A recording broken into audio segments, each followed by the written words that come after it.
кедэр чалбараар залхын чулуухон шаваар уулзах.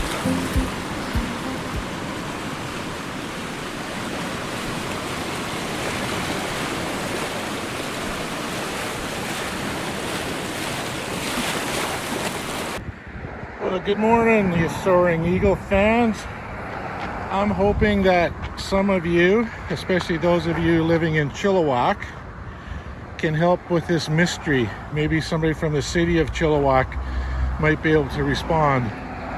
So this is on the Stolo Nation ground where some local farmer has a contract to be able to plant corn and it's huge, tall this year. Probably up to 12 feet in places. But this particular tract of land, it kind of snakes through here like a wide driveway. And every year it comes up to about hip height, maybe 2.5, 3 feet. And then it just stops and starts going dormant and starts dying. And if you look across the road, the grass does the same thing. It's beaten up brown. And I'm just going to backtrack just a little bit, and you see up here there's a little stretch over in this way location as well. It's a little bit narrower, and it kind of goes across the road over here as well, and you see the grass that's died. And the same with this little trail here, and it meets up with the greater trail. And for the last 7 years I've walked this trail, and I've always been fascinated and curious what in the world is underneath this ground area. Was it an old creek bed, an old sewer bed?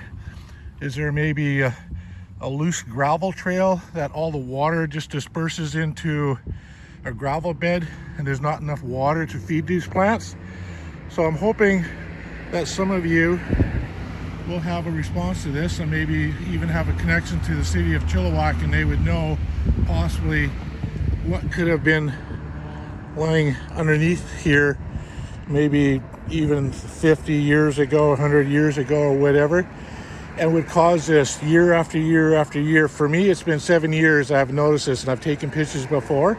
Here we are in 2026 in August, and it's done the same thing, and it's about the same width and the same ground level, and yet right next to it, you know, we've got 8-10 foot corn stalk.